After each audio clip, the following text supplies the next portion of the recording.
hablar de la pena y la medida de seguridad. Ya hemos empezado a conceptualizar un poco esta rama del derecho tan trascendente dentro de lo que es justamente el derecho, que es el derecho penal, y obviamente que el concepto de la pena como uno de los conceptos base va a ser definido por nosotros y vamos a tratar de buscarle la vuelta, ¿sí?, a este concepto, también mostrando su justificación, su fin, su fundamento y sobre todas las cosas su funcionalidad, ¿sí? Así que empecemos. Vamos a empezar con el fundamento o justificación de la pena. No se trata de preguntar solo la función de la pena en abstracto, sino de averiguar qué función corresponde a la pena en el derecho penal de un determinado modelo de Estado. Es decir, la pena, cuando se define al concepto de la pena, o pena, ¿sí?, no se la tiene que medir solamente con una conceptualización de como si fuese un diccionario, ¿sí?, como si fuera un sustantivo, como si fuera un significante que tiene un significado único. En realidad, la pena hay que mirarla en función, ¿sí?, ya que esa función va a trascender o va a trazar, digamos, cómo se va a manejar el Estado para llevar adelante esa pena, ¿sí? En el Estado moderno, por ejemplo, se la considera monopolio del Estado, por lo que su función dependerá de los cometidos que se atribuyan al Estado. Esto quiere decir de que el Estado es el único que tiene el atributo o facultad para poder ejercer el poder de policía sobre sus ciudadanos. Esto quiere decir que es el único que va a tratar de regir la convivencia dentro de la sociedad. Esto lo habíamos definido en un primer concepto de la conceptualización de derecho. Recordémonos que el derecho es un sistema normativo que rige la convivencia social. Y obviamente el único que tiene la capacidad o la atribución o facultad, ¿sí?, para poder atribuir la pena en un Estado moderno, por ejemplo, es el Estado. En el Estado de base teocrática, la pena podía justificarse como exigencia de justicia análoga al castigo divino, que quiere decir que obviamente de distintas religiones pueden tener su justicia, ¿sí?, proveniente del más allá, ¿sí?, donde hay un Dios, un ser, y que va, y un ser divino que va a castigar por aquello que se incumpla o resulte negativo sobre lo que piense ese Estado de base teocrática. En un Estado absoluto, erigido en fin en sí mismo, la pena era un instrumento ilimitado. Fue la época del terror penal. Esto tiene que ver sobre todo en las bases de los gobiernos monárquicos o los gobiernos de los feudales, donde ejercían demasiado poder por su base capital o por su base territorial. Y obviamente que muchas veces decidían la vida o la muerte de muchas personas de su propio reino o mismo de los esclavos. Entonces era un momento muy oscuro para determinar la justicia, y por eso mismo la conceptualización dentro de ese tipo de Estado era un terror, ¿no? Terror penal. En el Estado clásico liberal buscó antes la limitación jurídica de la potestad punitiva que la prevención de delitos. Es decir, que el Estado clásico liberal se encargó, por lo menos en otros momentos del siglo XIX, siglo XX, a tratar de justificar la imposición del acto punitivo y a tratar de justificar de por qué el Estado tenía que ser totalmente rígido a la hora de sancionar.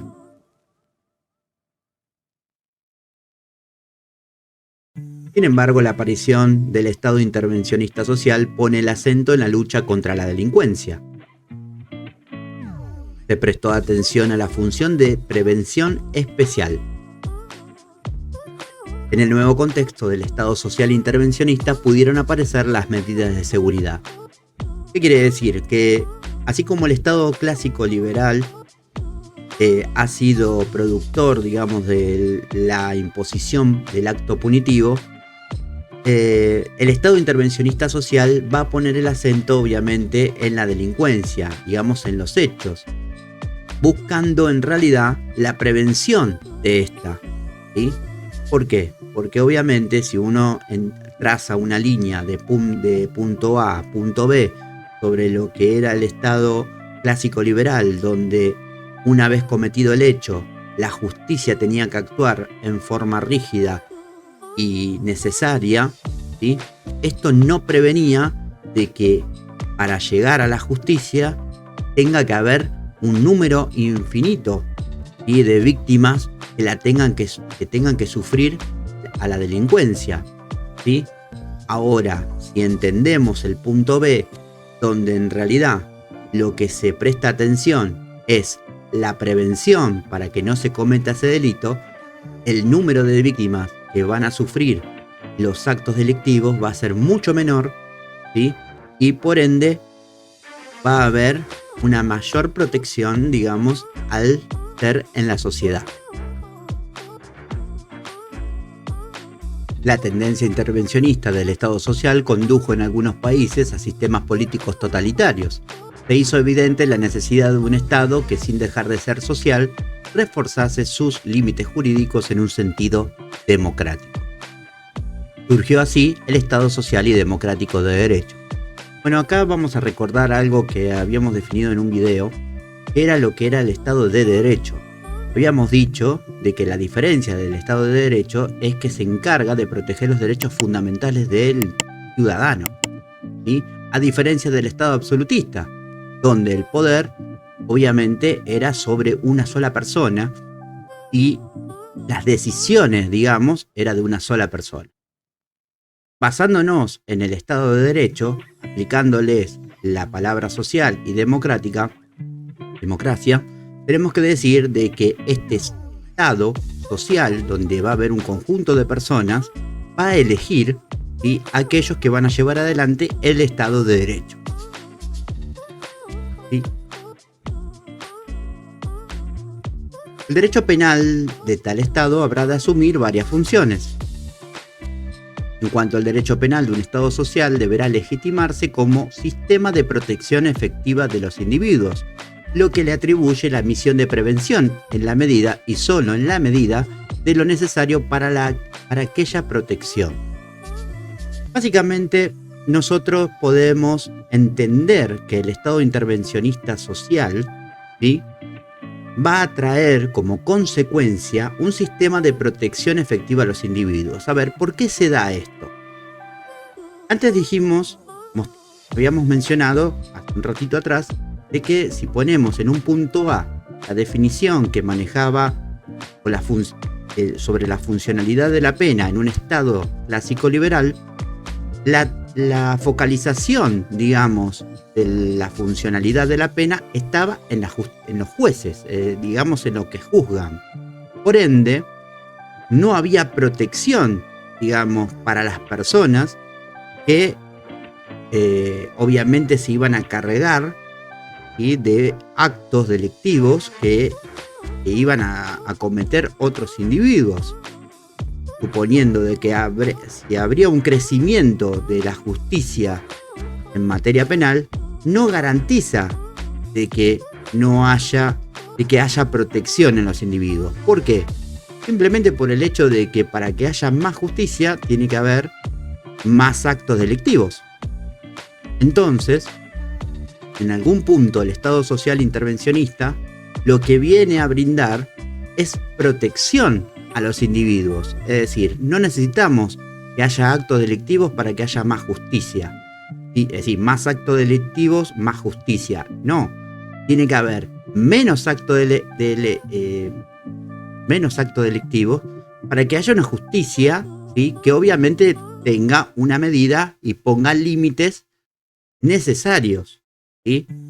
Pero tengamos en cuenta esto, que muchas veces el derecho se funda en los hechos, Es decir, como cultural que es el derecho, no es que el derecho fue creado directamente por la naturaleza.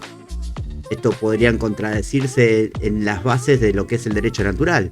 Pero sin embargo, uno sabe perfectamente que el derecho es una de base cultural y obviamente que para poder entender qué es derecho, muchas veces se necesitó que los legisladores reconozcan hechos que pueden llegar a suceder, ¿sí? Entonces, por eso mismo, es necesario que el Estado haga o crea un sistema de protección a los individuos, porque no es necesario de tomar de conejillos de India a todos los individuos para ver qué hechos se llevan a cabo para crear el derecho penal y así crear una mayor justicia. No, al revés. Tenemos que crear un sistema de protección para todos los individuos y obviamente que eso va a estar significado dentro de lo que es la justicia. Entonces, esta es la gran diferenciación entre un Estado clásico liberal, que la idea es la imposición de una pena, con un Estado social intervencionista, que la idea es un sistema de protección de los individuos, es decir, una prevención especial.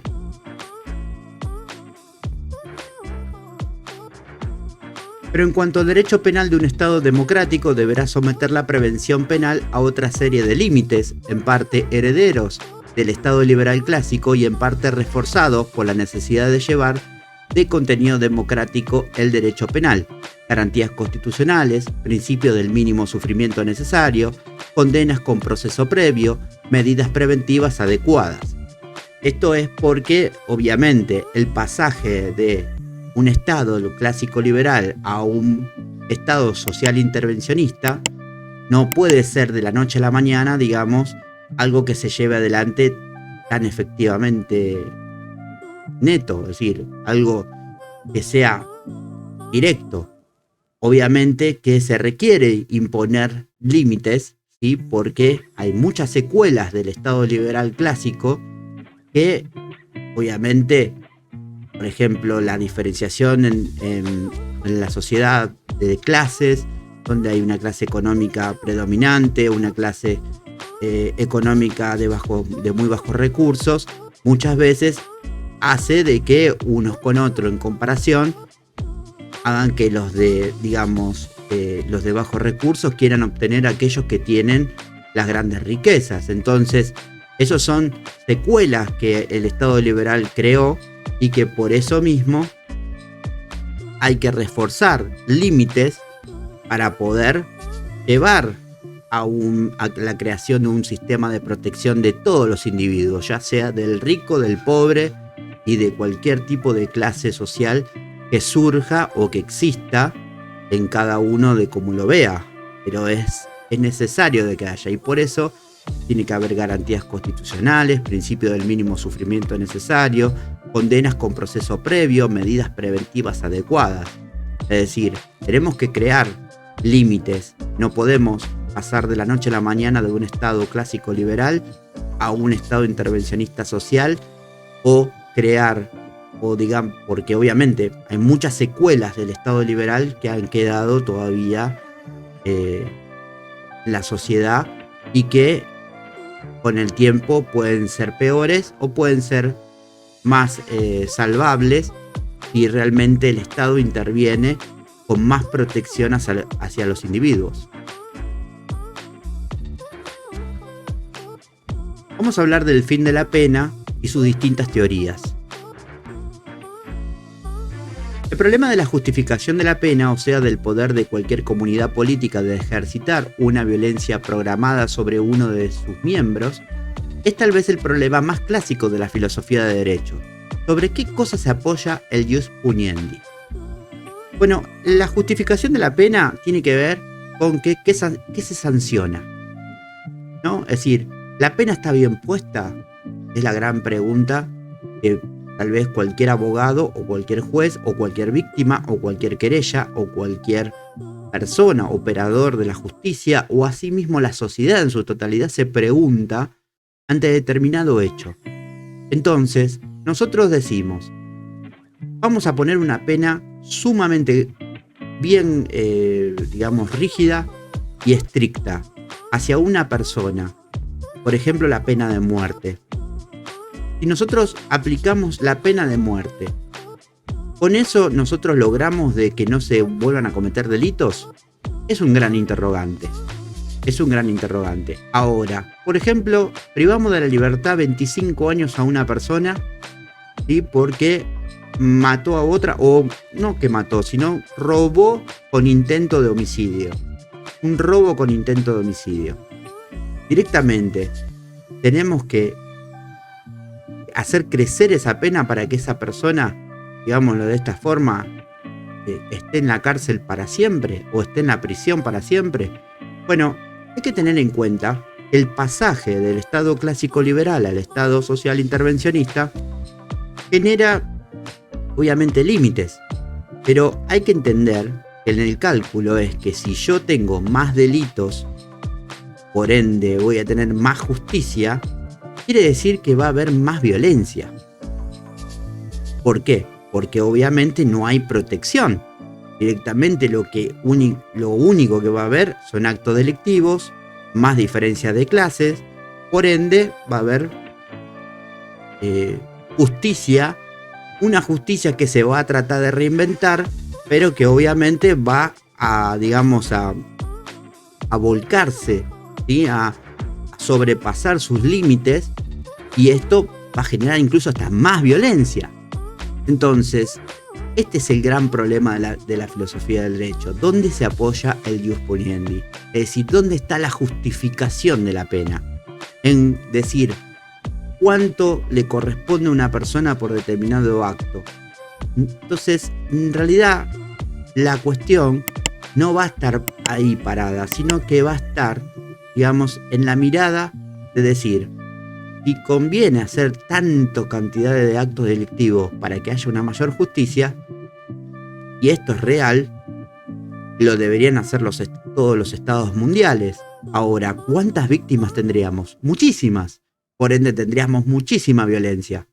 Ahora, si un estado hace una intervención social donde crea un sistema de protección a ese individuo, con mayor seguridad, con mejores recursos económicos, con tratar de buscar más la igualdad entre ricos y pobres, y tratar de sacar esta cuestión de diferenciación que hay entre clases, es muy posible de que haya menos violencia y por ende también haya menos acto delictivo.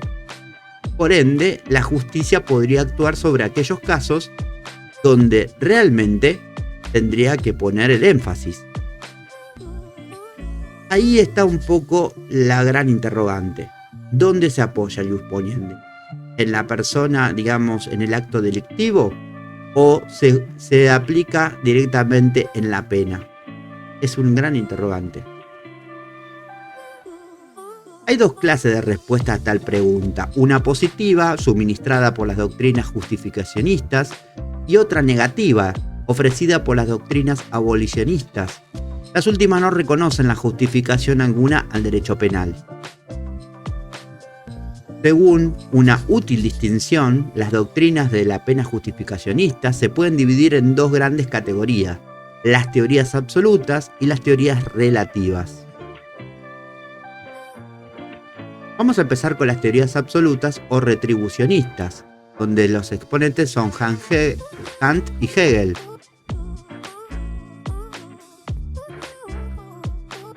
La pena será legítima si es la retribución de una lesión cometida culpablemente. El fundamento de la pena será exclusivamente la justicia. En consecuencia, estas teorías legitiman la pena si esta es justa. La pena necesaria será aquella que produzca al autor un mal que compense el mal que ha causado libremente. Es un poco, la teoría del ojo por ojo, diente por diente, ¿no? Ahora, esta es una teoría. La utilidad de la pena queda totalmente fuera del fundamento jurídico de la misma. ¿Por qué? ¿Por qué queda fuera? el fundamento. Porque la pena será solamente la justicia. Es decir, si yo aplico una pena, habrá justicia. Y ahí tenemos que ver, entonces, de que no se está trabajando sobre la prevención. Necesitamos que se cometan actos delictivos, necesitamos que se cometan homicidios, necesitamos que se cometan robos, para que justamente tengamos entonces que el fundamento de la pena sea la justicia. Ahí estaría el ius puniendi. Entonces, esta es una de las teorías, la teoría retribucionista, ¿sí? Donde obviamente la pena será legítima si es de la retribución de una lesión cometida culpablemente. Solo es legítima la pena justa, aunque no sea útil. Vamos a hablar de las teorías relativas. Recién hablamos de las absolutas y ahora vamos a hablar de las teorías relativas. Procura legitimar la pena mediante la obtención de un determinado fin. Su criterio legitimante es la utilidad de la pena. Si este fin consiste en la intimidación generalizada de la población, será una teoría preventivo general de la pena. Si por el contrario el fin consiste en obrar sobre el autor del delito cometido para que no reitere su hecho, se tratará de una teoría preventivo especial o individual de la pena. Bueno, acá ¿qué tenemos? Acá tenemos un poco una gran separación. ¿Por qué? Porque dijimos que el sistema de protección, ¿sí?, que brinda el Estado social intervencionista para los individuos, obviamente puede ser una forma que puede proveer el sistema, es la intimidación generalizada de la población. Es decir, señores, si ustedes cometen este delito, van a recibir determinada pena. Digamos que de algún modo implícito están intimidando, digamos, a que el ciudadano no cometa ese delito. Pero obviamente que va a ser preventivo general porque es para toda la población, ¿sí? Ahora, si por el contrario el fin consiste en obrar sobre el autor del delito cometido para que no reitere su hecho, se tratará de una teoría preventivo especial de la pena. ¿Esto qué quiere decir?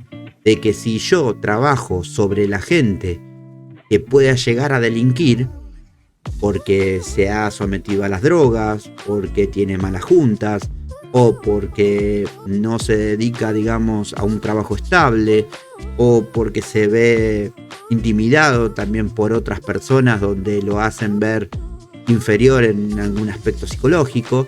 Bueno, también digamos que si no se trabaja sobre ahí, la cuestión será la teoría preventivo especial, es decir, individual de la pena. Por eso digamos que de alguna forma, ¿sí?, van a tener determinado fin la teoría preventivo general y la teoría preventivo especial.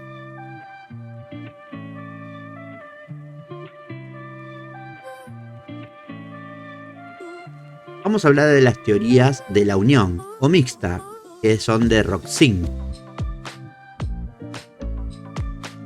Tratan de combinar los principios legitimantes de las teorías absolutas y de las relativas en una teoría unificadora. La pena será legítima en la medida en que sea a la vez justa y útil. Según Roxin, la pena tendrá distintos efectos de acuerdo con la etapa o momento en que se la tenga en cuenta. Primero tenemos la etapa legislativa. Su finalidad será la prevención general. Es decir, yo intimido a la población a que no cometa determinados hechos, ¿sí? La segunda etapa es al tiempo de individualización. En el caso concreto, mediante la sentencia judicial, la pena tendrá connotación retributiva, ¿sí? ¿Qué quiere decir esto? Que la pena va a tener un determinado fin, ¿sí?, donde obviamente yo te impongo una pena para que la tengas que cumplir, pero obviamente vamos a tratar de retribuir esa actitud para mejorar y no volver a cometerla. Y en la tercera etapa, en la etapa de ejecución de pena, el objeto de la pena es orientado a la reeducación o resocialización del individuo, prevención especial positiva. Digámoslo de algún modo, esto tiene que ver con las cárceles, ¿no? Es decir, que ya no tiene que ver tanto con la pena porque ya habrá sido aplicada, sino que ahora el objeto de la pena va a estar en la reeducación de la persona, es decir, que no vuelva a cometer eso que cometió. Entonces, digámoslo de algún modo, estas teorías mixtas que propone Roxin están tratando de utilizar lo que la aplicación de la pena justa, ¿sí?, y útil. Es decir, yo aplico una pena para que una persona sea privado tal vez de su libertad, pero a su vez le doy utilidad, porque quiero que esa persona mejore para una posible una vuelta hacia la sociedad en la cual pertenece, una mejoría en su situación. Y eso se lo llama prevención especial positiva. El pensamiento prevencionista y sus manifestaciones. La falta de utilidad social de las teorías retribucionistas han conducido a su fracaso. Por esta razón han nacido algunas teorías donde la pena o se justificaría como una respuesta retributiva, sino como una modalidad de prevenir delitos futuros. Frente a las teorías absolutas están las teorías preventivas, reciben el nombre de teorías relativas.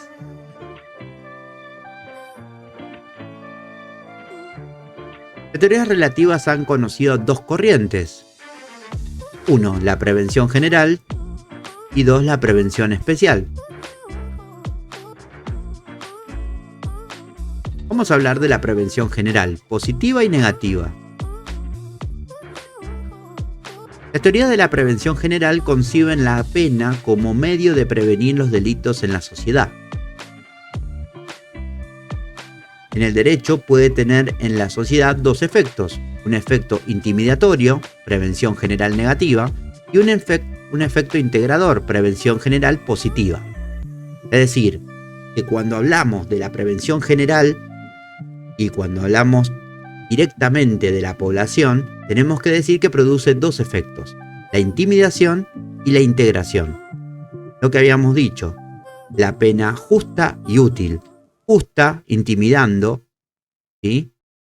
El Estado crea una pena para poder intimidar a la población a que no cometa determinado delito, y por otro lado un efecto integrador, que una vez cometido el delito, esa persona pueda volver, digamos, a resociabilizarse y pueda volver a constituirse de mejor manera que en el momento que cometió el delito. Entonces, tenemos que tener en cuenta que en esta conceptualización que tenemos la prevención general negativa, que es intimidatoria, y después tenemos la prevención general positiva, que es el efecto integrador.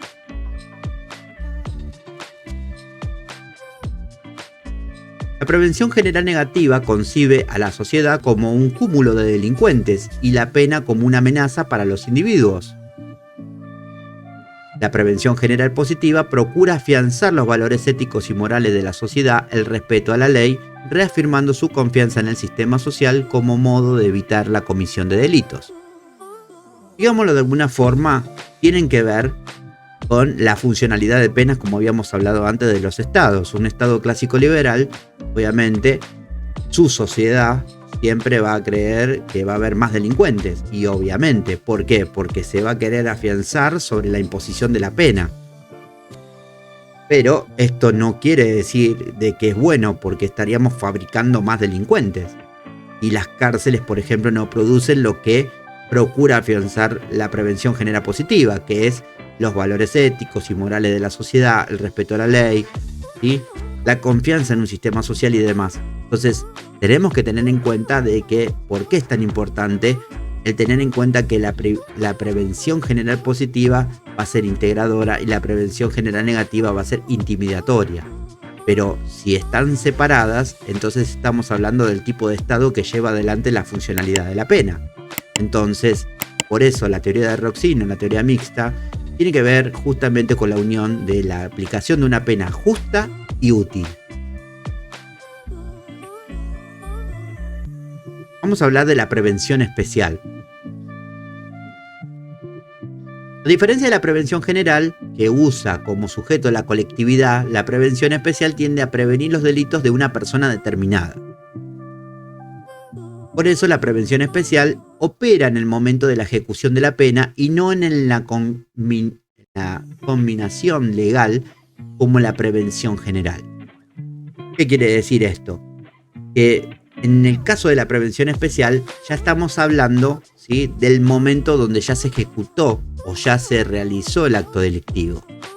Entonces, la prevención especial va a tratar de trabajar de que esa pena, ¿sí?, es decir, va a trabajar en el momento de que se ejecute la pena, no va a trabajar en el momento previo, ¿sí?, al acto delictivo. A diferencia de la prevención general, que sí va a trabajar intimidando, por ejemplo, para que no se cometa ese delito. El fundamento de la pena es evitar que el delincuente vuelva a delinquir en el futuro. Es decir, la prevención especial es una prevención más de segundo momento.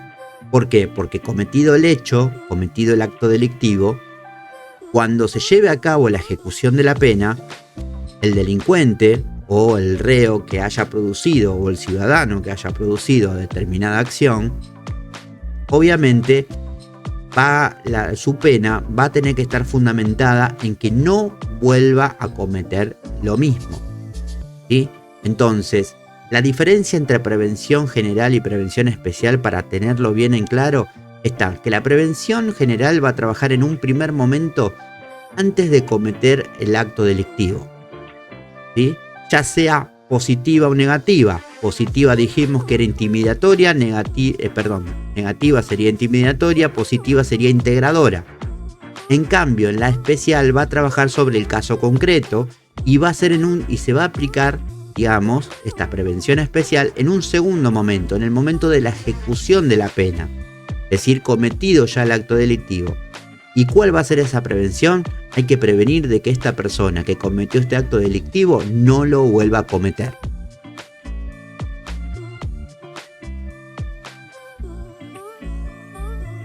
Si se tiene en cuenta a la pena como un instrumento correctivo de la intencionalidad delictiva, mejorándolo o recuperándolo, tenemos la prevención especial positiva. Si la pena tiene por finalidad neutralizar al delincuente para evitar su actividad delictiva, tenemos la prevención especial negativa. Es decir, a su vez que dijimos que la prevención general tiene positiva y negativa, también la prevención especial tiene positiva y negativa. Entonces, si tenemos que hablar de la prevención especial positiva, tenemos en cuenta que la pena va a funcionar como un instrumento correctivo, ¿sí?, mejorando y recuperando, digamos, a esa persona que cometió el acto delictivo. Sin embargo, si en realidad la pena que se lleve a cabo en la ejecución, ¿sí?, es solamente para neutralizar y evitar una actividad delictiva, solamente va a tener el grado de prevención especial negativa. Obviamente que estas dos circunstancias van unidas entre sí, porque no es que a un condenado se lo invita a pasar a la prisión.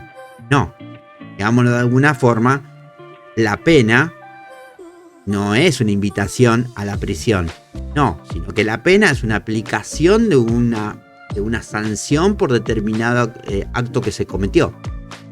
Entonces, la pena ahí va a trabajar, si estamos hablando en prevenciones especiales, cuando hablamos de la manera positiva, tratando de mejorar a esa persona y recuperándolo para que no vuelva a cometer ese delito, resociabilizándolo, tanto ya sea psicológicamente como por cualquier sistema que necesite para mejorar.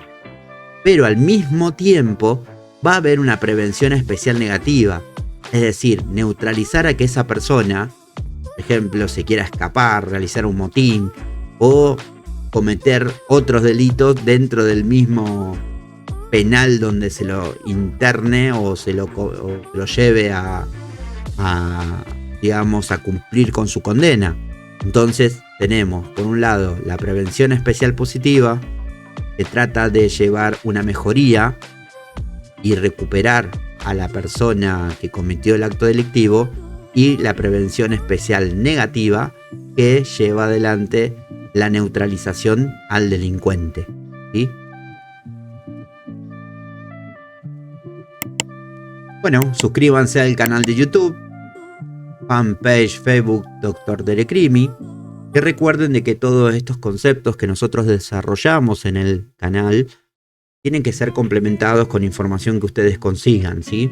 Solamente nosotros brindamos una conceptualización, tal vez un poco básica o un poco compleja. Ustedes lo podrán llegar a ver, depende de lo que ustedes estén trabajando, pero siempre recomendamos eso, que no dejen de leer los libros de texto y que no dejen tampoco la idea de poder estudiar con algún método de estudio que les pueda servir. Nosotros acá en el canal hemos empezado a realizar algunas técnicas para que más que nada los estudiantes universitarios o estudiantes de algún instituto o que tengan formaciones, o aquellos que quieran tener formación profesional, puedan tener facilidades a la hora de poder estudiar. No se pierdan los próximos videos de Derecho, Criminalística y Técnica de Estudio. Mi nombre es Facundo, muchas gracias, chau chau.